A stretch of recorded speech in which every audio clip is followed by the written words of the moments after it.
नमस्कार प्रिय विद्यार्थियों, वीके नॉलेज इलेक्ट्रिकल में आप सभी का स्वागत है। वैकेंसी न्यूज़ अपडेट पर एक बार फिर एक चर्चा करेंगे।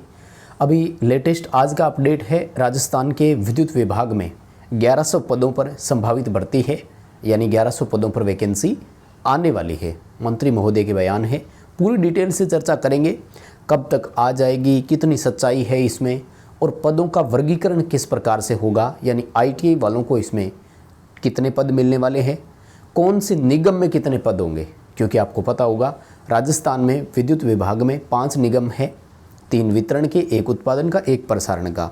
तो किस निगम में कितनी सीटें इनमें होगी, क्योंकि उन्होंने केवल इतना कहा है कि ऊर्जा विभाग में, विद्युत विभाग में हम टेक्नीशियन और अभियंता की इतनी भर्ती करने वाले हैं। पूरी डिटेल से बात करेंगे, कंप्लीट वीडियो लास्ट तक जरूर देखना। चैनल से पहली बार जुड़े हैं तो सब्सक्राइब कर लीजिए। हम इसी तरह का अपडेट, कंटेंट और न्यूज़ नोटिफिकेशन इस चैनल पर आपको प्रोवाइड करवाते हैं। आइए एक नज़र डालते हैं। लेटेस्ट आज का फर्स्ट इंडिया न्यूज़ का था, आपने ट्वीट पढ़ लिया होगा। टेलीग्राम पर सबसे पहले डाल देते हैं। आपसे निवेदन रहेगा कि हमारे टेलीग्राम को जरूर ज्वाइन कीजिए। टेलीग्राम का लिंक इस वीडियो के डिस्क्रिप्शन में दिया हुआ है। भर्तियों से संबंधित जब भी कोई अपडेट आता है तो सबसे पहले टेलीग्राम पर ही प्रोवाइड करवाते हैं। उसकी वीडियोज़ या तो बनती बाद में है और कई बार नहीं भी बनती है, अगर छोटा अपडेट हो तो। सवाल पूछे जाएंगे, अदर स्टेट वालों का क्या होगा, क्या वो भी इसमें भर पाते हैं, और जिन्होंने अभी रिसेंटली एग्ज़ाम दिया है क्या वो भी एलिजिबल होंगे, तो उन्हीं सब पर चर्चा करेंगे। तो कंप्लीट पूरा वीडियो देखना। उम्मीद रहेगी भर्ती से संबंधित हर सवाल का जवाब इस वीडियो में आपको मिलेगा। देखो, सबसे पहले तो बात करूं, वो जो 1100 पदों पर आपको डिटेल दी थी ना, वो वास्तव में 1100 नहीं है, वो राउंड फिगर में 1100 बोला है। सुनने में यही आया है। अच्छा, पहले तो ये बताऊं कि ये जो पदों का वर्गीकरण और ये हम बता रहे हैं, ये पूरी तरह से अनऑफिशियल है। अभी कोई ऑफिशियल इसका नोटिफिकेशन जारी नहीं हुआ है। होगा तो आपको अपडेट वो भी ज़रूर देंगे, लेकिन है ये फाइनल इसी तरह का रहने वाला है, इतनी हमें संभावना नज़र आ रही है। तो जो 1100 पद थे उसमें से 1079 पदों के आसपास स्वीकृति मिली हुई है टोटल, या यूँ कहें कि मंत्री महोदय इस पर राजी हो गए, मान लेते हैं एग्री हो गए, तभी बाहर आकर घोषणा की है ना, क्योंकि उनको पता है कि मैं ही तो साइन करके आया हूँ अंदर कितने पदों पर है। तो 1079 पद है, 1079 टोटल है। अब इसमें देखो, मिनिस्ट्रियल भी होगा, इंजीनियरिंग स्टाफ भी होगा और हमारा टेक्निकल कैडर भी होगा। मिनिस्ट्रियल यानी जूनियर असिस्टेंट का भी होगा, जूनियर अकाउंटेंट का भी पोस्ट होगा इसमें, और जूनियर इंजीनियर का भी होगा, और जो हमारी पोस्ट आती है टेक्नीशियन, उसका भी होगा। तो ये रहेगा यहाँ पर टोटल वर्गीकरण, यानी 1080 पदों में से कैसे बंटेगा। माय डियर, हम बात करेंगे ITI वालों के लिए, जो हमारे साथ बच्चे पूरी तरह से कनेक्टेड है, जुड़े हुए हैं। टेक्नीशियन के लिए संभावित पदों की संख्या है इसमें से 534, यानी 1079 में से जो पदों की टोटल टेक्नीशियन को संख्या मिलने वाली है। एक तो मेरा निवेदन रहेगा, जितने भी साथी हमारे, जितने भी यूट्यूबर हमारे, या जितने भी गुरुजी हमारे वीडियोस बनाते हैं, प्लीज़ आपसे मेरा निवेदन है, ये वीडियो का इतना सा कट काट करके आप अपने अपने गुरुजियों को भेजिएगा कि प्लीज़ अब टेक्निकल हेल्पर शब्द लगाना बंद कर दीजिए भाई। आप अगर टच में नहीं हो और आपको नहीं पता तो बता देता हूँ, मुख्यमंत्री, पूर्व मुख्यमंत्री श्री अशोक गहलोत जी ने एक ऑर्डर निकाल दिया था और टेक्निकल हेल्पर शब्द को बदल करके टेक्नीशियन कर दिया था। हेल्पर और टेक्नीशियन में बड़ा अंतर है यार। आप अपने नाम के आगे हेल्पर लगाकर देखिए कितना आपको लगता है। हालांकि उत्पादन में पहले से ही पद नाम टेक्नीशियन ही था, वितरण और प्रसारण में था टेक्निकल हेल्पर, उसको बदल करके टेक्नीशियन कर दिया। तो प्लीज़ अब शब्द आप भी सुधारिए, टेक्निकल हेल्पर शब्द को छोड़ दीजिए। टेक्नीशियन नाम से वैकेंसी आएगी। टेक्नीशियन 3rd होता है, बाद में प्रमोट होकर के 2nd और 1st, और फिर सीनियर टेक्नीशियन 2nd और फिर सीनियर टेक्नीशियन 1st, ऐसे 5 पदों पर आपको सर्विस करने का मौका मिलता है। निगम में बात अगर मैं करूं तो 2 निगम को तो बिल्कुल ही भूल जाइए। उनमें से एक है प्रसारण निगम और दूसरा है जोधपुर विद्युत वितरण निगम लिमिटेड, जिसे हम JDVVNL के नाम से जानते हैं। उन दोनों में पद बिल्कुल भी नहीं है और कोई संभावना भी नज़र नहीं आ रही है। हालांकि ये टेंटेटिव है शेड्यूल जो हम लेकर आए हैं। फाइनल ऑफिशियल जब स्टेटमेंट आएगा तब आपको अपडेट हम और देंगे। ज़्यादा से जो संख्या पदों की सबसे ज़्यादा संख्या की संभावना है वो उत्पादन निगम में है, यानी RVUNL, राजस्थान राज्य विद्युत उत्पादन निगम लिमिटेड, पूरा होता है RRVUNL। यहाँ पर टेक्नीशियन की टोटल 400 पदों की संभावना है। हालांकि इसमें भी आगे टोटल 4 ग्रुप होते हैं जिनमें ये आगे फर्दर और डिवाइड हो जाता है। 4 ग्रुपों में किस किस ट्रेड को रखा गया है वो भी मैं आपको डिटेल से बताने वाला हूँ। पेपर कितने होंगे आपका ये भी सवाल रहने वाला है, तो वो भी मैं आपको बताने वाला हूँ। क्या इस बार भी प्री और मेंस दोनों पेपर होंगे, क्या रहेगी प्रोसेस। अगर मैं सेकंड की बात करूं तो वो है जयपुर विद्युत वितरण निगम लिमिटेड यानी JVVNL के नाम से। वहां 132 पदों की संभावना जताई जा रही है, 132 पोस्ट उनके लिए आ सकती है।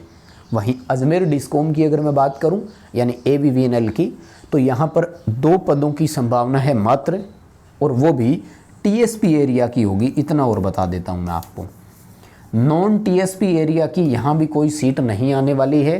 तो कुल मिलाकर के कंपटीशन आपका यहीं समझिए इन दोनों में ही है। हालांकि कॉमन एक कंबाइंड फॉर्म अप्लाई होगा जैसे लास्ट टाइम हुआ था, फिर काउंसलिंग होगी वो, इसलिए इसमें ज़्यादा आपको सोचने की घबराने की ज़रूरत है नहीं।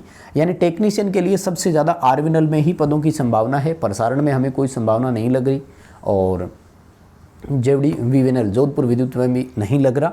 ये है 3 इनमें की आपको संभावना नज़र आ सकती है। अभी मैं आपको ये बता देता हूँ कि जो RVNL में ये 400 पद आएंगे, इनमें से 4 ग्रुप कौन कौन से हैं। फिर बात करेंगे नोडल एजेंसी कौन है, एग्ज़ाम कैसे होगा, क्या पैटर्न रहने वाला है और क्या भर्ती की प्रक्रिया चलेगी। तो आइए मैं ले चलता हूँ आपको ग्रुपिंग की डिटेल पर। तो देखो ये है हमारी ग्रुपिंग की चारों की डिटेल, ऑफिशियल है पूरी तरह से, इतनी ही रहती है और कोई नई ट्रेड ऐड नहीं होगी और ना ही कोई नई ट्रेड इसमें से हटने वाली है। 4 ग्रुप होते हैं। पहला ग्रुप जिसे हम ग्रुप फर्स्ट बोलते हैं, इसमें होता है इलेक्ट्रीशियन, पावर इलेक्ट्रीशियन और वायरमैन वाले बच्चे। कौन कौन है? इलेक्ट्रीशियन, पावर इलेक्ट्रीशियन और वायरमैन वाले, इन 3 ट्रेड के बच्चे यहाँ अप्लाई कर सकते हैं।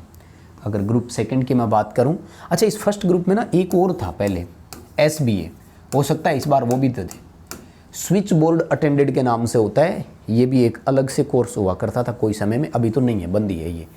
आजकल तो ITI में SBA नहीं है, ट्रेड हटा दिया है वैसे। ग्रुप सेकंड की अगर मैं बात करूं तो सेकंड ग्रुप में इलेक्ट्रॉनिक्स और कोपा वालों को रखा गया है। इसने शॉर्ट में कोपा कंप्यूटर लिखा है, पूरा है कोपा वाले बच्चे। और पेपर मिक्स आता है यहाँ पर। अब जैसे इलेक्ट्रॉनिक्स और कंप्यूटर वालों का होगा ना, तो कंबाइंड पेपर ही आएगा। किसी के भी ज़्यादा क्वेश्चन हो सकते हैं और किसी के भी कम हो सकते हैं। इसका कोई फिक्स डिवाइडेड रेशो नहीं होता है कि इतने इलेक्ट्रॉनिक्स के आएंगे और इतने कोपा के आएंगे, ऐसा भी कुछ नहीं है। ग्रुप थर्ड की अगर मैं बात करूं तो बॉयलर अटेंडेड और स्टीम टरबाइन ऑपरेटर, STO के नाम से यहाँ ट्रेड होती है। इसमें पद खाली रहते हैं, हालांकि इस बार तो नहीं रहेंगे, बच्चों ने कर लिया होगा। पिछली बार यहाँ जो सिलेक्शन हुआ था 22-22, 23-23 नंबरों पे सिलेक्शन हो गया था 250 में से, क्योंकि मिनिमम क्वालिफाइंग मार्क्स नहीं रखा था इन्होंने। हो सकता है इस बार वो भी हो, मिनिमम क्वालिफाइंग मार्क्स रखें। और अगर नहीं होंगे ना तो फिर इसका फ़ायदा ग्रुप फर्स्ट को मिलता है। फर्स्ट ग्रुप के बच्चों से ये सीटें भरी जाएगी।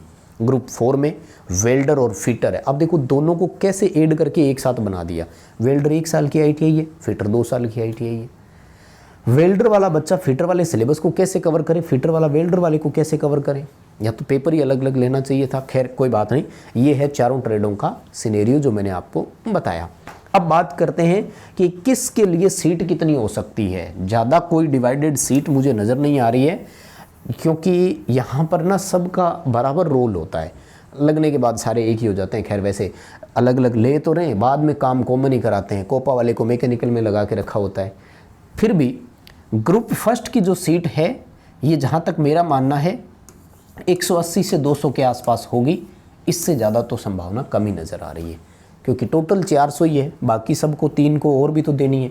तो इतनी सीटें लगभग रह सकती है। वो फाइनल जब आएगा तो ही वर्गीकरण पता लगेगा कि इनका डिवाइडेशन कैसे किया गया है। फिलहाल तो इतना ही है कि किस निगम में कितनी सीटें, और ये जो ग्रुप आगे डिवाइड होते हैं उनके अकॉर्डिंग सीटें आगे चलती है। ठीक है, अब बात करते हैं। अच्छा इसमें एक चीज़ और ध्यान रखना, नोडल एजेंसी, और वही चलो बात करता हूँ। देखो सबसे पहले कि नोडल एजेंसी कौन होगी, यानी एग्ज़ाम कौन कराएंगे। तो एग्ज़ाम के लिए I think nodal agency RRVUNL ही होगा। इसके फ़ायदे और नुकसान क्या है?